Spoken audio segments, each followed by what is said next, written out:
What happens when a lifetime of achievement is dismissed in a single, prejudiced glance? Dr. Evelyn Reed, a woman who held the future of a multi-billion-dollar corporation in her mind, was about to find out. She had a first-class ticket, a seat she had more than earned. But to the woman staring her down, she was just a problem that didn't belong. The accusation was simple, but the fallout would be catastrophic. A shockwave that would end careers and shatter a carefully constructed world of privilege. And it all began with a condescending tone and a viciously whispered assumption from a stranger. The low melodic hum of the Boeing 707's engines was a symphony to Dr. Evelyn Reed. For most, it was the sound of travel, of vacation, of departure.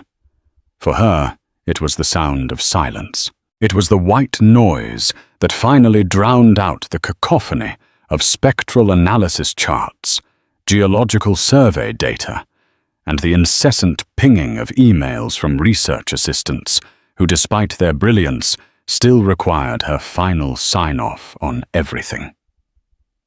She settled into seat 2A of the Global Voyager Airline's first-class cabin, the plush leather sighing under her weight. The flight from New York's JFK to Geneva was a long one, but here in this cocoon of muted beige tones and polished faux wood paneling, it was a welcome reprieve. Evelyn was a woman who lived her life in the earth, sifting through its deepest secrets.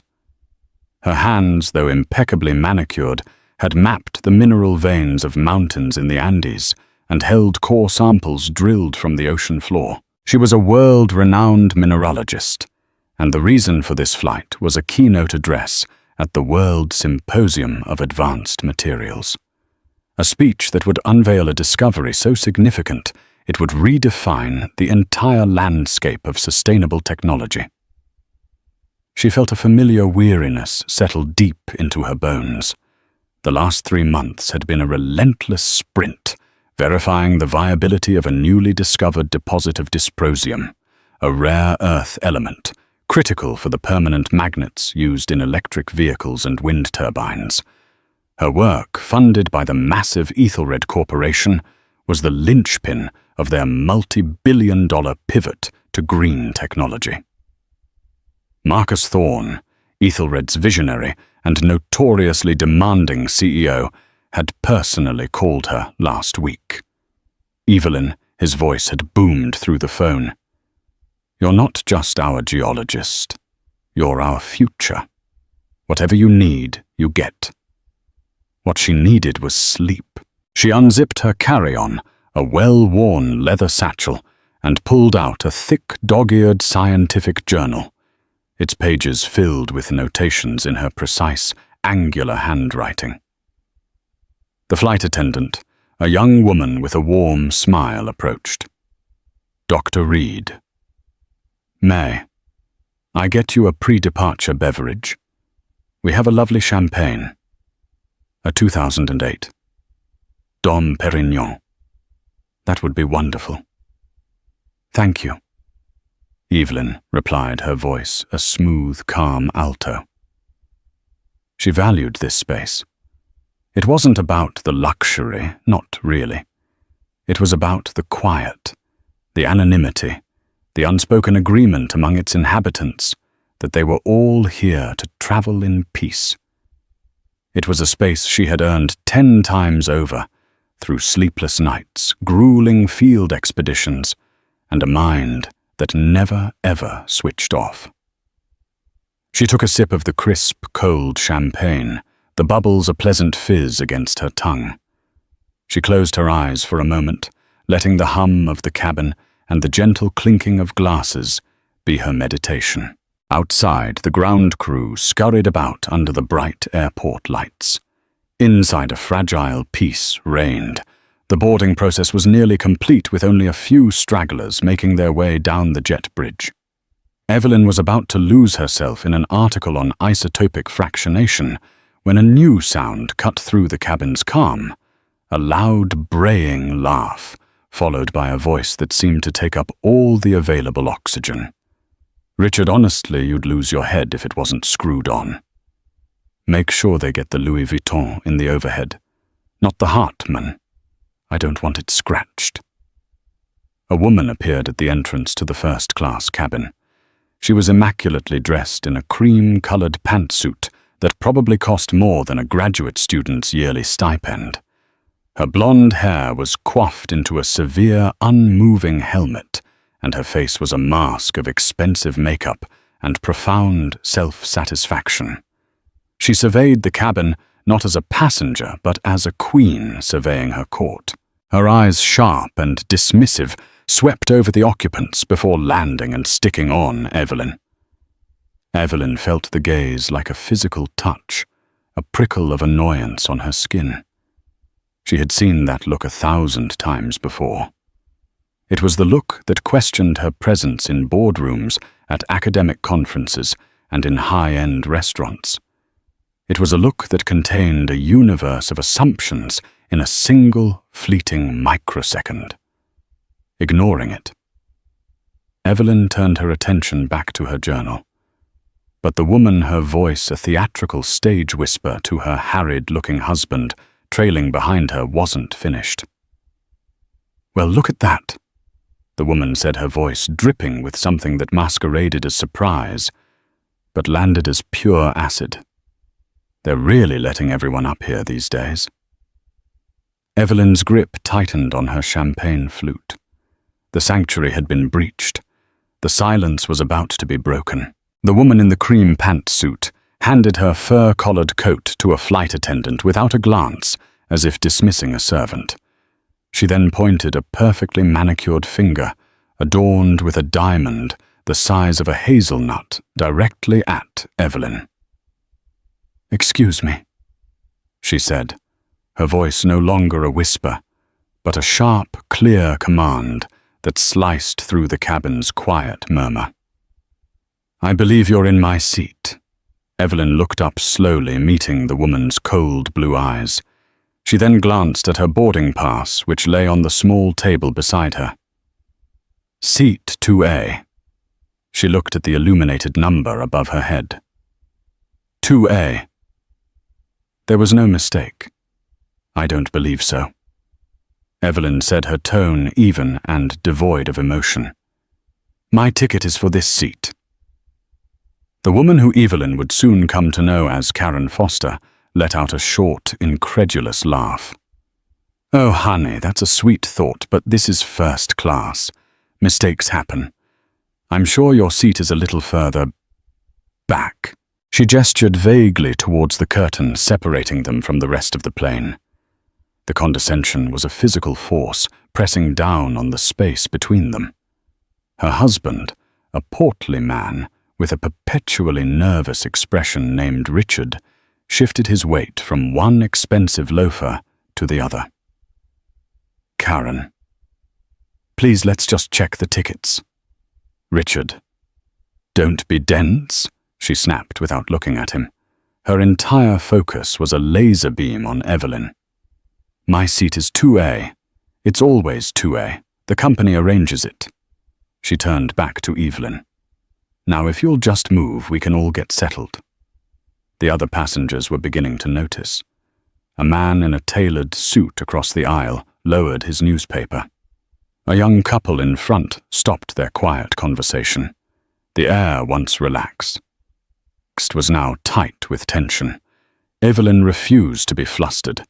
She had faced down armed guards at illegal mining operations and stared into the maw of a volcano.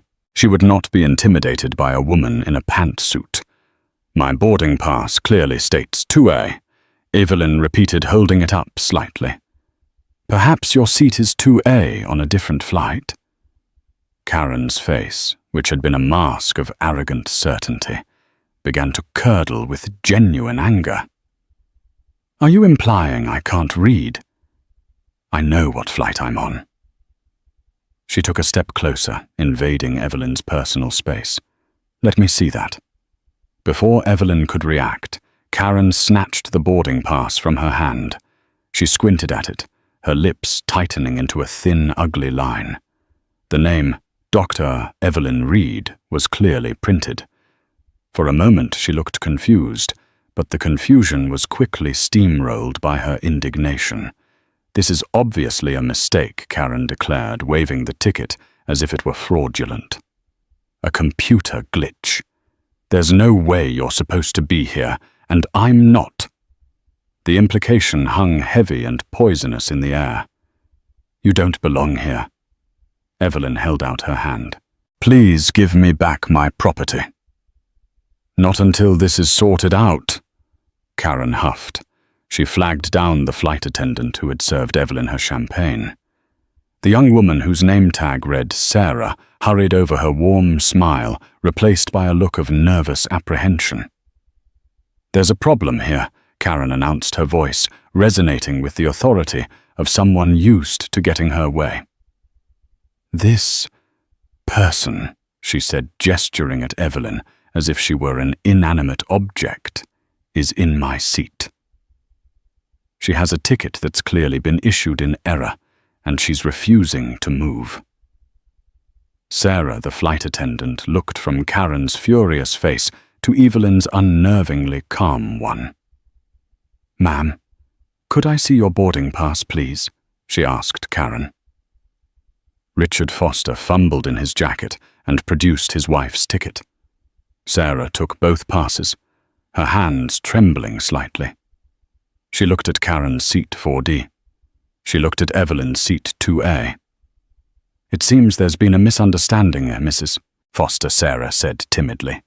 "Your assigned seat is 4D. Dr. Reed is in the correct seat." Karen's face went from pink to a dangerous shade of crimson.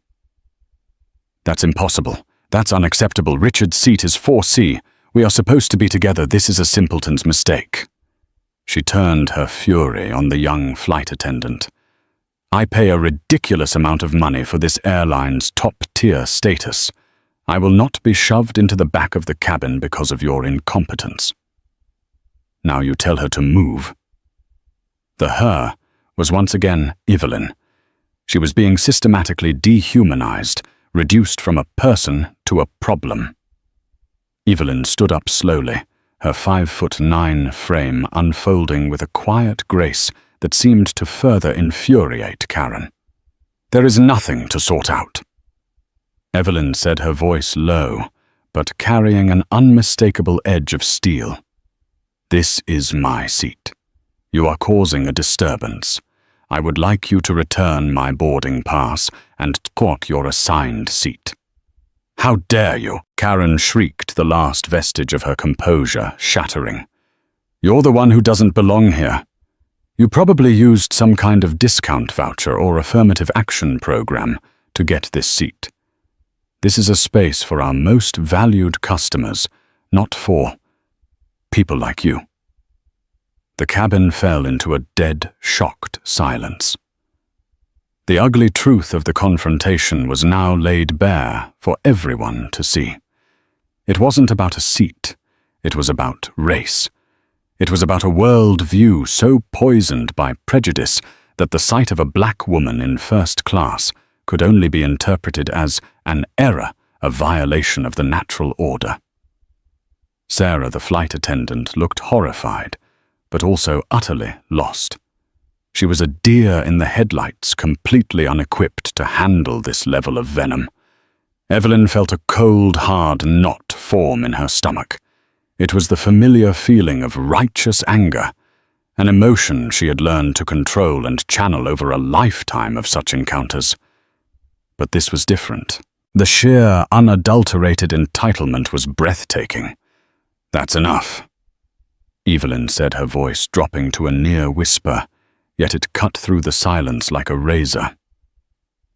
"You've said quite enough." But Karen Foster was not done.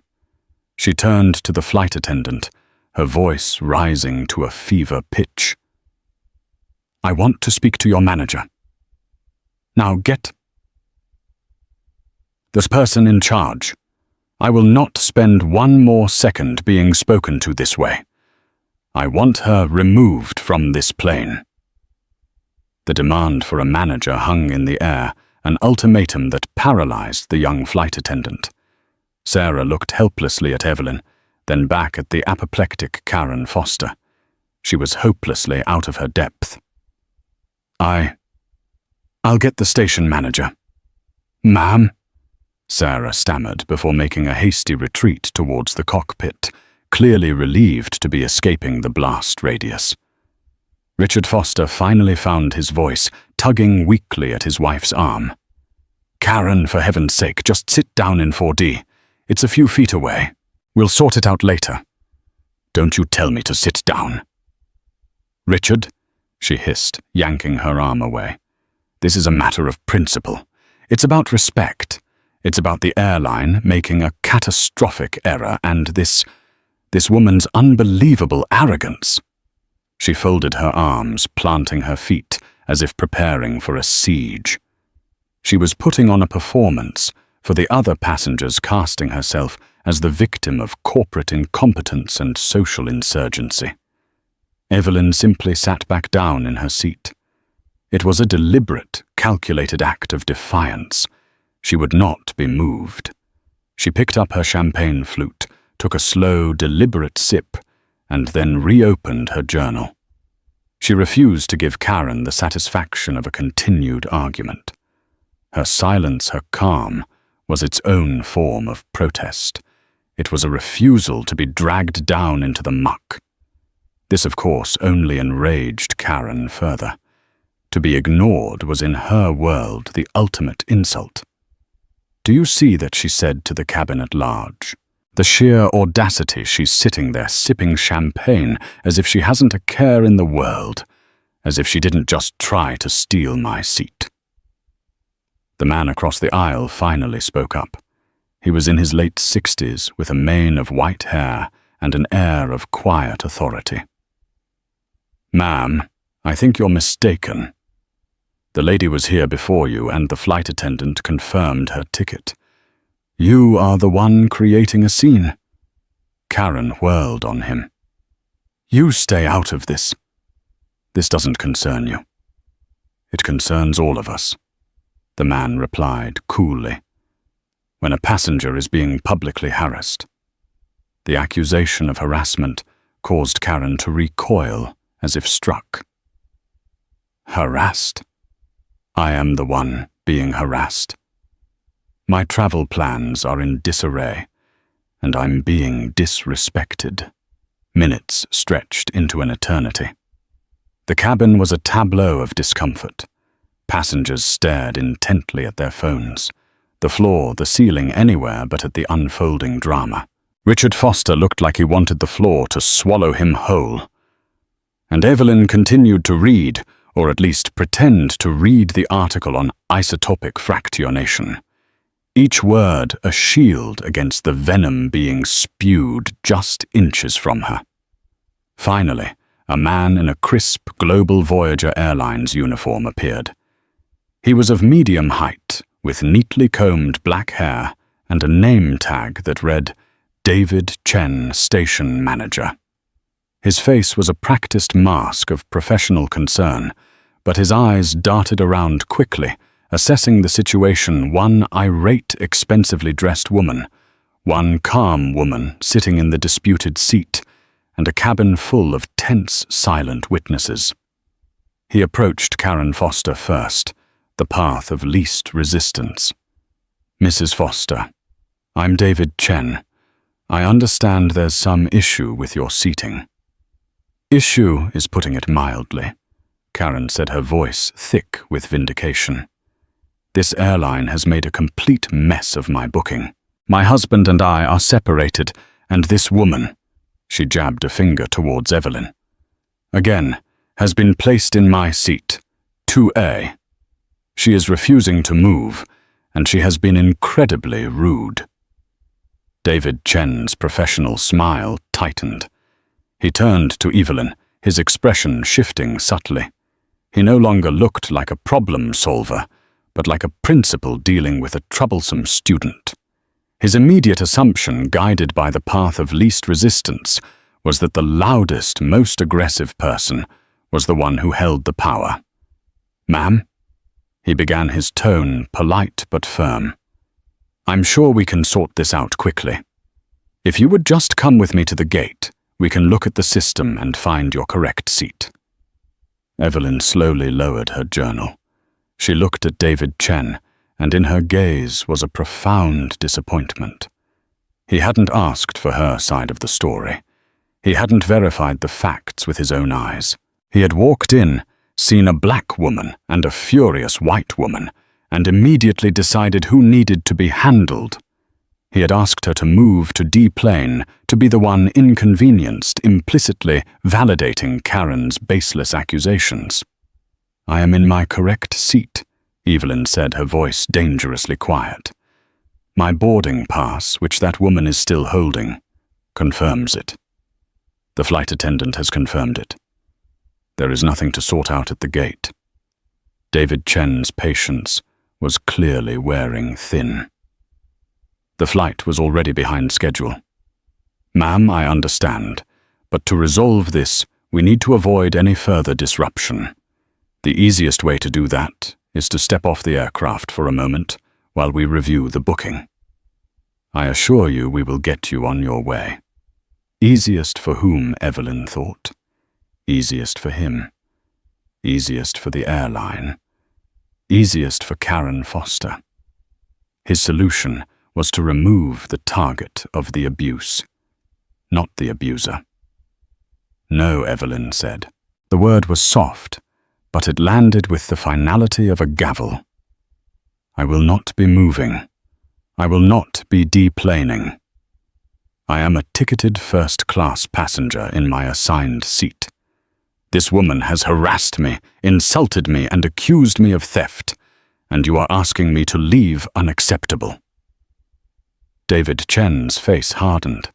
His professional mask slipped, revealing a flash of frustration. He had a schedule to keep.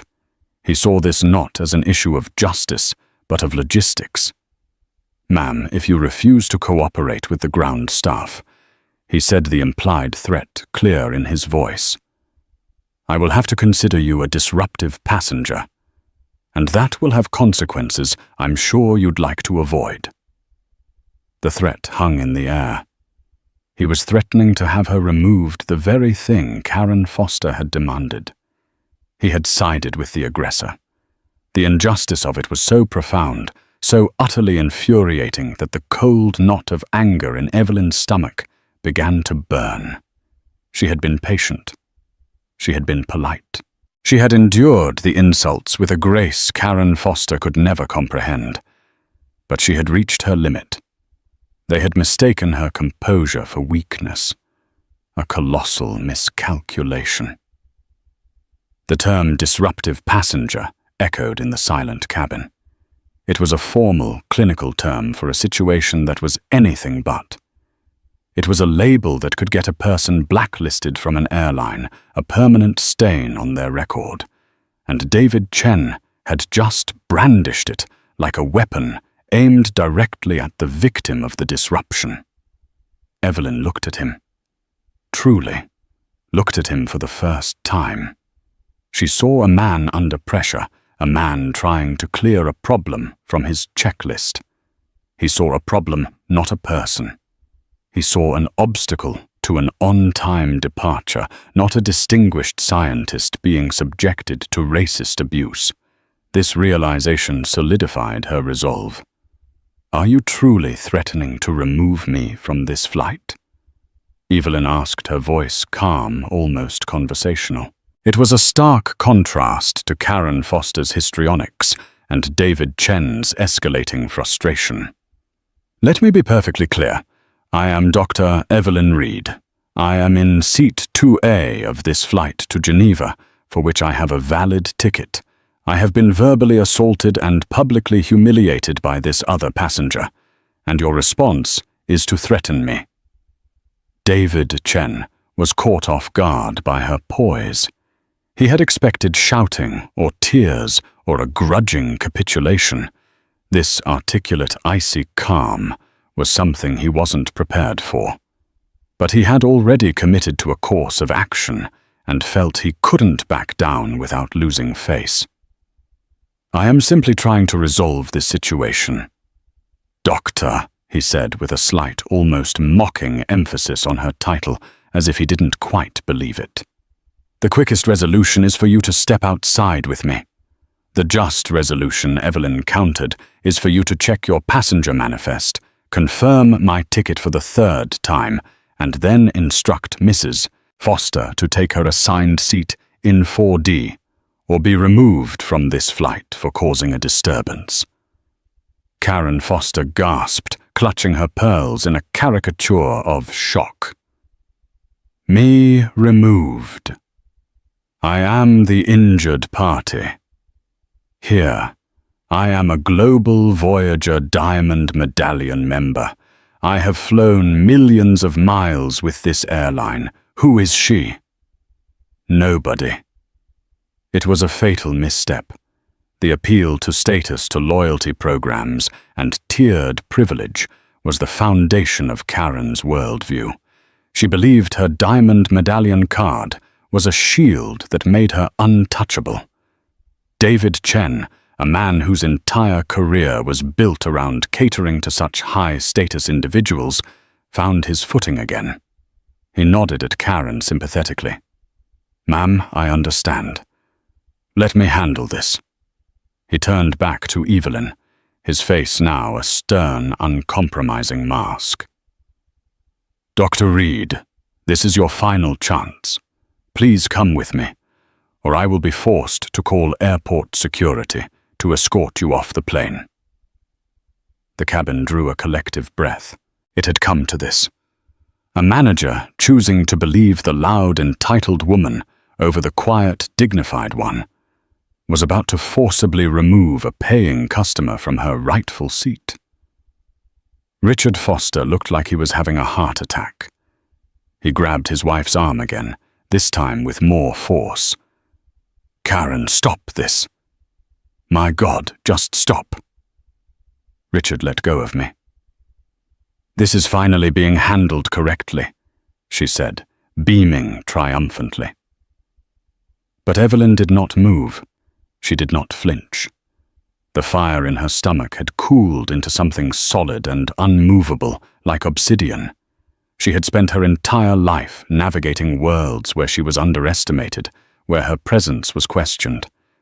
She had learned that sometimes the only way to break down a wall of prejudice is not to chip away at it, but to detonate the foundation. She held David Chen's gaze. You are making a catastrophic mistake, Mr. Chen.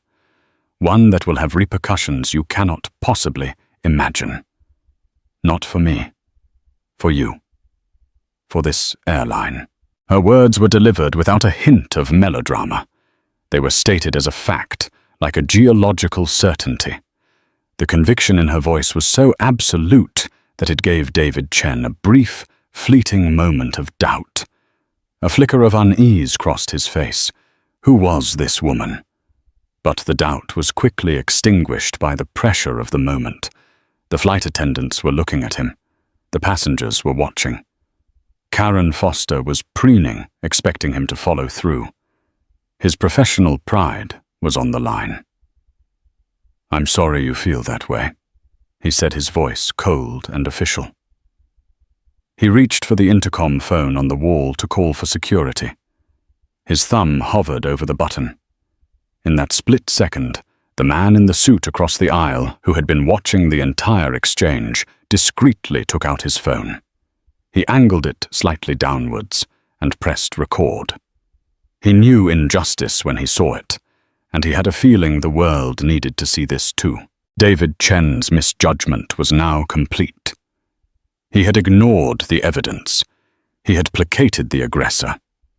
He had threatened the victim. And he was about to press a button that would seal his fate and the fate of Karen Foster in ways he could never have anticipated. He was standing on a precipice, utterly blind to the chasm below. As David Chen's thumb moved towards the call button, Evelyn spoke again. Her voice was not loud, but it had an acoustic property that seemed to make all other sounds irrelevant. It sliced through the tension with the precision of a scalpel. "Before you make that call, Mr. Chen, I suggest you do one more thing. Pull up the full passenger manifest, not just the seat map on your little handheld device. I mean the full VVIP manifest from your corporate system." David was irritated. This was just another stalling tactic. "Ma'am, there's no need—" "Oh, but there is." Evelyn interrupted, her eyes boring into his.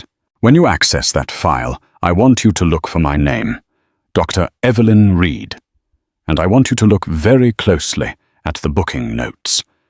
Specifically, look for the notation made by the office of Marcus Thorne." The name dropped into the cabin like a 10-ton weight. Marcus Thorne. Even the other passengers, cocooned in their own worlds, recognized that name. Marcus Thorne wasn't just a CEO. He was a titan of industry, a figure as recognizable as Jeff Bezos or Elon Musk. He was the founder and CEO of the Ethelred Corporation, a global conglomerate whose portfolio included Tech Energy and, as of a recent multi-billion-dollar acquisition, Global Voyager Airlines. Thorne was a legend known for his genius, his vision, and his notoriously volcanic temper when it came to incompetence. David Chen froze. His thumb was a millimeter from the button. The name Marcus Thorne was a lightning bolt that short-circuited his entire thought process. VVIP bookings from the CEO's office were the stuff of legend among airline staff. They were handled with the reverence of a holy text. They were for board members, heads of state, and individuals so critical to Ethelred's operations that their comfort was paramount. A mistake involving a Thorne booking wasn't just a customer service issue. It was a career extinction event. A cold sweat broke out on his forehead. His practiced confidence evaporated, replaced by a raw, naked panic. Could she be telling the truth? The way she said the name, not with arrogance, but with the casual familiarity of someone who knew it meant something was terrifying. Karen Foster, however, was unimpressed. She didn't recognize the immediate, hierarchical terror the name inspired. Marcus Thorne. Don't be ridiculous. You're just a name-dropper. Richard knows people at Ethelred. You don't know Marcus Thorne. Her husband, Richard, however, did understand. He looked as if he'd been tasered. His face, already pale with anxiety, went completely ashen. He worked in middle management at one of Ethelred's subsidiaries. To him, Marcus Thorne was less a man, and more of a distant, wrathful god. He started pulling at his wife's sleeve with frantic, desperate tugs. Karen shut up. Please, for the love of God, just be quiet now. David Chen fumbled for his corporate tablet, his hands shaking so badly he could barely type his login credentials. He stabbed at the screen, his face illuminated by its cold blue light. The seconds ticked by, each one an eternity. The cabin was so quiet, you could hear the faint whir of the tablet's processor. Evelyn watched him, her expression unreadable. She had laid her trap. Now she was simply waiting for it to spring. David's eyes widened. He scrolled frantically, his breathing becoming shallow. Then he stopped. His face lost all its color. He looked as though he had seen a ghost. On the screen, visible to anyone who dared to look, was the passenger manifest. And there it was. Reed Evelyn, Dr. Siat, 2A status, VVIP Alpha. Booking notes. Personal travel arranged by Office of Emsor Thorne Ethelred Corp. Passenger is critical to Project Chimera. Extend every possible courtesy. Report any and all issues directly to Thorne's executive assistant. No exceptions. Project Chimera. David had seen internal memos about it. It was the company's most important, most secret, most expensive venture. It was the future of the entire Ethelred Corporation. And this woman, Dr. Evelyn Reed, was critical to it. He had just threatened to have a VVIP alpha passenger, a personal guest of the CEO and the linchpin of their most important project, arrested. He had called her a disruptive passenger. He had sided with a loud-mouthed Diamond Medallion member over a person Marcus Thorne himself had designated as untouchable. He felt a wave of nausea wash over him. In the space of 10 minutes, he had not just made a mistake. He had professionally immolated himself. He slowly looked up from the tablet, his eyes filled with a horror so profound it was almost pitiable. He looked at Dr. Evelyn Reed, and for the first time he didn't see a problem. He saw a woman of immense, terrifying importance, a woman who held his entire career in the palm of her hand. The power dynamic in the cabin didn't just shift, it underwent a seismic tectonic inversion. The turning point had arrived, and what came next would be a spectacle no one on that flight would ever forget. The silence that followed David Chen's discovery was different. It was no longer tense. It was heavy with the suffocating weight of his realization. He lowered the tablet as if it were made of lead, his movements stiff and robotic. His gaze fixed on Dr. Reed was a mixture of awe, terror, and groveling apology. Dr. Reed. He began, his voice a hoarse, strangled whisper. It was unrecognizable from the confident, authoritative tone he had used just moments before. I apologize. There has been a grave misunderstanding. Karen Foster watched this exchange with a look of utter bewilderment. She couldn't comprehend the sudden dramatic shift. What's going on? What does it say? David, what is the problem? David didn't even hear her. His entire world had shrunk to the space between himself and Dr. Reed. He took a hesitant step forward, his body language transforming from one of authority to one of utter supplication. Ma'am, Dr. Reed, I cannot express how deeply sorry I am for my misjudgment, he stammered, his eyes pleading. I was misinformed. I acted rashly, inexcusably. Evelyn simply watched him, her expression unchanged. She offered him no lifeline, no comforting "it's okay." She let him dangle in the wind of his own making. Then David Chen did something that sent a ripple of shock through the entire cabin. He clasped his hands in front of him and bowed. It was not a simple nod of the head.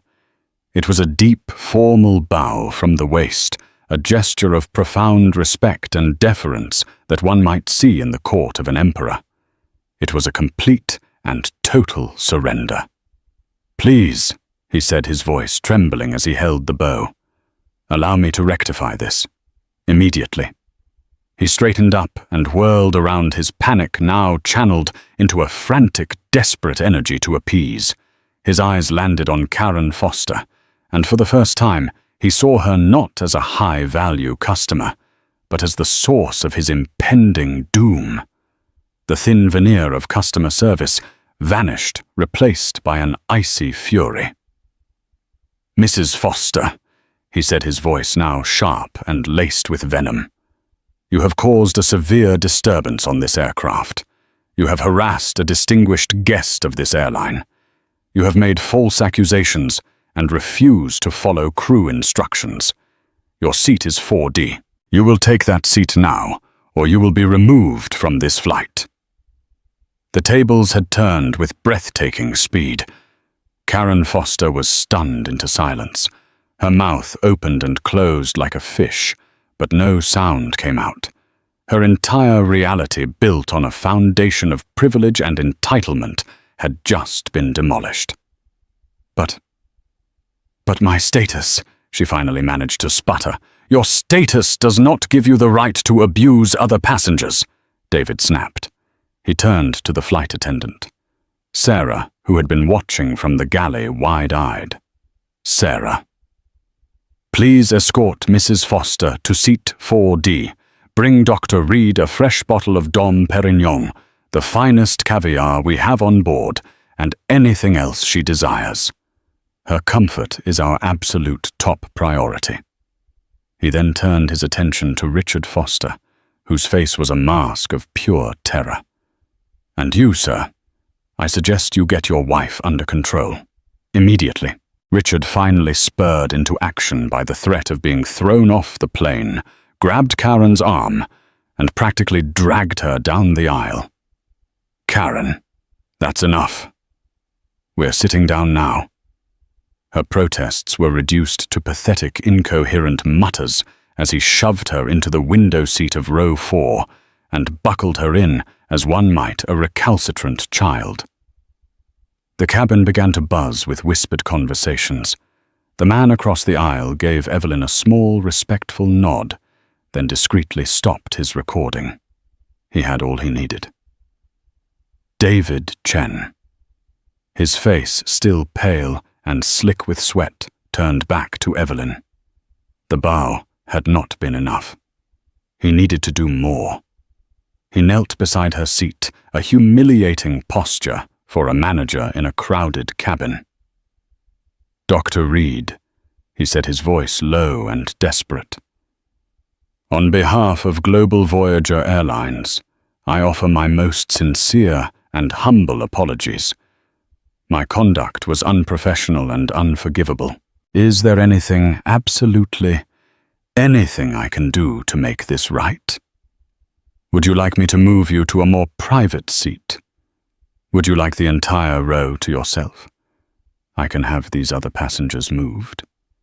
Evelyn finally spoke. "No." "Mr. Chen," she said, her voice calm but resonant with power. "That won't be necessary. You have already done enough. What I would like is to be left alone to enjoy the rest of my flight in peace." She paused, letting the weight of her next words settle. "And I would like my boarding pass back." Karen Foster, who was still holding the crumpled ticket, was nudged violently by her husband. She numbly passed it forward, and it was relayed to David Chen like a holy relic. He smoothed it out with trembling fingers and presented it to Evelyn with both hands as if it were an offering. She took it, placed it on her table, and picked up her journal. She had won. It wasn't a victory she had sought, but it was a total and absolute one. As she turned the page, she was keenly aware of Karen Foster 4 rows back, staring daggers at her. Karen's world had been turned upside down, but the real consequences, the hard karma, had not even begun to ripple outwards yet. They were coming for her and her husband, and they would be far worse than a simple seating mix-up. As the Boeing 727 finally pushed back from the gate and climbed into the night sky, a fragile, awkward peace settled over the first-class cabin. Flight attendants tiptoed around, speaking in hushed tones. David Chen had vanished presumably to write the most carefully worded and self-flagellating incident report of his life. Evelyn was treated with a reverence usually reserved for royalty. Her champagne glass was never empty, and a small mountain of gourmet food was presented to her, most of which she politely declined. But 4 rows back in 4D, a different drama was unfolding. Karen Foster was in a state of silent, simmering rage. Her humiliation was total. She glared out the window, refusing to speak to her husband. Richard Foster, meanwhile, was in the throes of a full-blown panic attack. He understood the corporate calculus far better than his wife. "Karen, do you have any idea what you've done?" he whispered, his voice shaking. "What I've done?" she hissed back, her voice low and venomous. I was publicly degraded. That manager bowed to her after she stole my seat. She didn't steal your seat, Karen. And that woman, Dr. Reed, the VVIP booking from Thorne's office, Project Chimera. Richard's mind was racing, connecting the dots with sickening speed. Project Chimera was the talk of the company, the next-generation engine technology that was going to save Ethelred billions. And his wife had just assaulted, in a manner of speaking, the person Marcus Thorne considered critical to it. What does your stupid project have to do with anything? Karen scoffed. It has everything to do with everything, Richard whispered frantically. I'm up for the vice president position for European logistics on that project. The final interviews are next month. My entire career is riding on this. The first glimmer of understanding and fear finally pierced Karen's bubble of indignation. What are you saying I'm saying? Richard said, his voice cracking. That you just picked a fight with a woman who is probably on a first-name basis with the man who holds my entire future in his hands. And there were witnesses, a cabin full of them. He was more right than he knew. While they were whispering, the man from seat 2B, a tech investor named Michael Lawson, was connecting to the plane's Wi-Fi. He reviewed the video he'd shot. It was perfect. It captured Karen's initial confrontation, her racist undertones, her demands for a manager, and David Chen's catastrophic threat to remove Dr. Reed. He uploaded the 2-minute clip to Twitter, now X, with a simple caption, "On at Global Voyager, Air Flight 112, JFK, to GVA. Witnessed a woman of color, Dr. Evelyn Reed, be told she doesn't belong in first class. Manager tried to have her removed until he found out she was a VVIP guest of the CEO. Disgusting. Hat flying, while black, #Global Voyager. By the time the plane was over the Atlantic, the video had exploded. It was a viral firestorm. The hashtag #Global Voyager was trending. News outlets were picking it up. Corporate and social justice accounts were retweeting it with furious commentary. The court of public opinion was in session, and the verdict was swift and brutal. Simultaneously, another more private firestorm was brewing. David Chen's incident report, marked urgent and flagged with every possible corporate alert, had landed in the inbox of Marcus Thorne's executive assistant in New York. The assistant, a notoriously efficient woman named Maria, knew her boss's temper. She also knew the name Dr. Evelyn Reed. She had booked the ticket herself. She immediately forwarded the report, along with a link to the now viral video, to Thorne's personal email with the subject line, "Critical Incident, Dr. Reed Project Chimera." Marcus Thorne was at his home in Connecticut, reviewing quarterly projections. His phone buzzed. He read the email, his expression darkening. He clicked the link and watched the 2-minute video. He saw the condescension. He heard the insults. He watched the manager he had indirectly hired threaten to remove the brilliant scientist upon whom his company's entire future hinged. But what made his blood run cold was when the camera panned briefly to the aggressor's flustered husband. He recognized him instantly. Richard Foster, the man from the logistics division, the man whose promotion package was sitting on his desk pending final approval. He was married to that woman. Thorne's anger was a physical thing. It was cold, precise, and absolute. He didn't shout. He didn't throw things. He simply picked up his phone and made 2 calls. The first was to the head of Global Voyager Airlines. "Your station manager at JFK, David Chen, is fired, effective immediately. And I want a public apology issued to Dr. Reed before her flight even lands. I don't care what time it is. The second call was to his head of human resources. That promotion for Richard Foster in logistics. It's not just denied. I want his access to all Ethelred systems revoked, immediately. His employment is terminated. I want him gone by morning. The reputational risk is unacceptable. His family is a liability we will not tolerate. While Evelyn slept peacefully somewhere over the ocean, the karmic engine her harasser had ignited was roaring at full throttle. It was tearing through careers and shattering lives. Karen Foster had wanted Evelyn removed from the plane. Instead, she had succeeded only in getting her husband removed from his job and his entire career. The consequences were no longer rippling. They were a tidal wave, and it was about to crash down on the Fosters the moment they landed in Geneva. The plane touched down smoothly at Geneva Airport under a cool grey dawn. As it taxied to the gate, the passengers began to stir, gathering their belongings. Evelyn felt a sense of profound relief. The ordeal was over. She just wanted to get to her hotel, prepare for her speech, and put the entire unpleasant incident behind her. But the airline had other plans. As the jet bridge connected, the lead flight attendant approached Evelyn's seat. "Dr. Reed, please remain seated for a moment.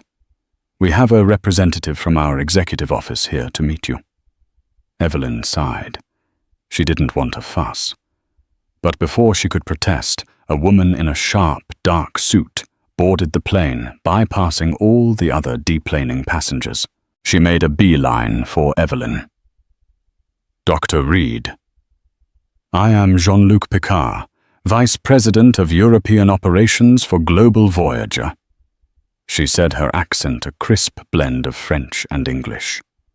"On behalf of our entire company, from our CEO down, I am here to offer our most profound and unreserved apology for the disgraceful treatment you endured on this flight.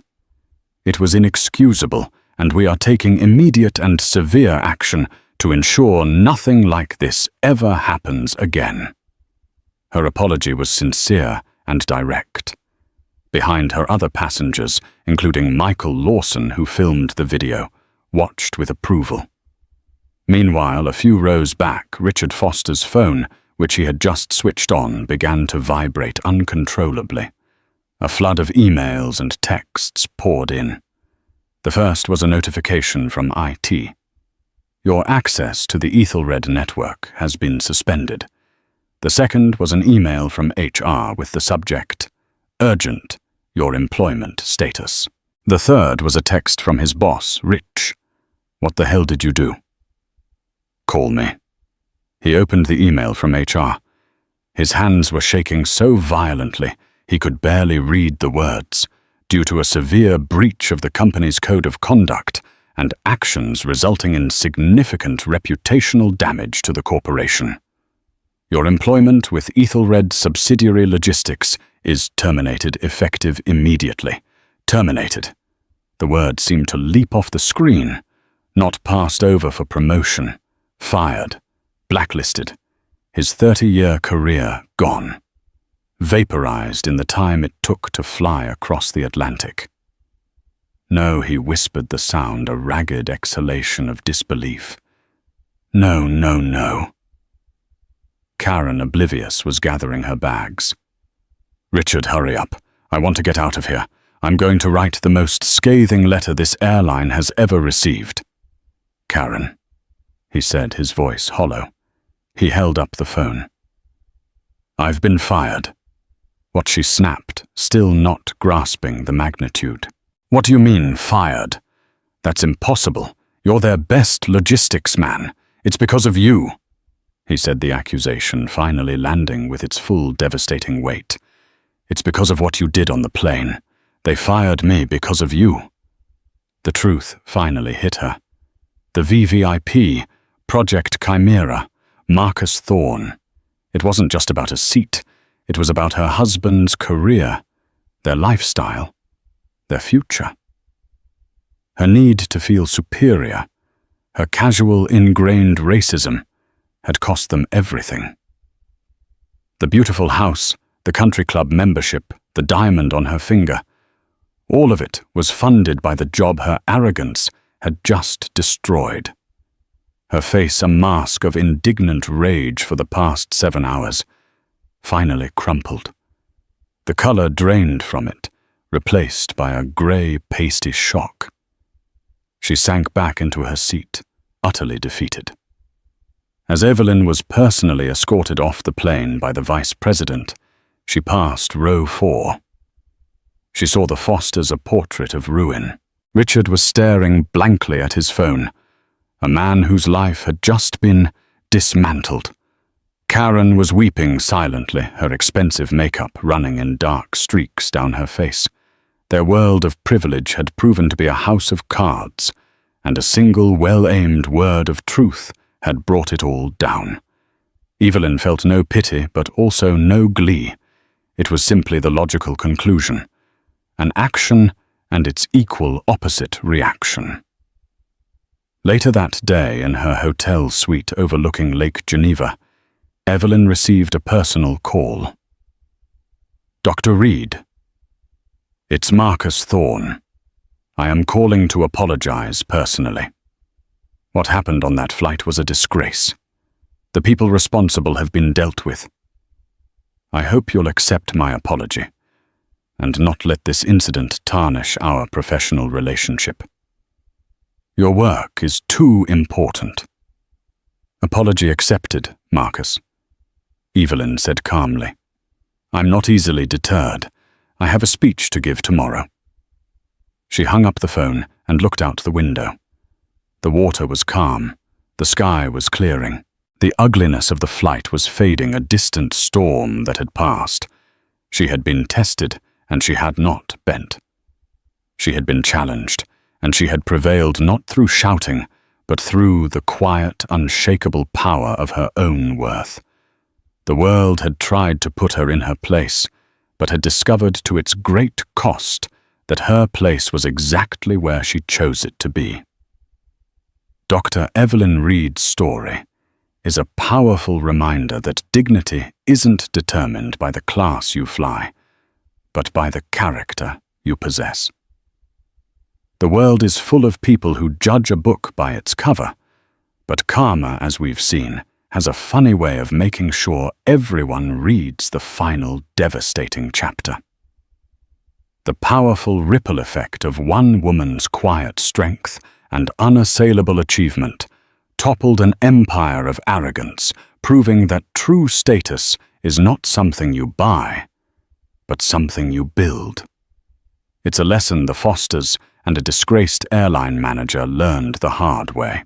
If you believe that respect should be earned, not assumed, and that actions must always have consequences, let us know your thoughts in the comments below. What would you have done in Dr. Reed's situation? Don't forget to like this video if her story resonated with you. Share it with someone who needs to hear it, and subscribe to our channel for more true stories of justice and unexpected karma.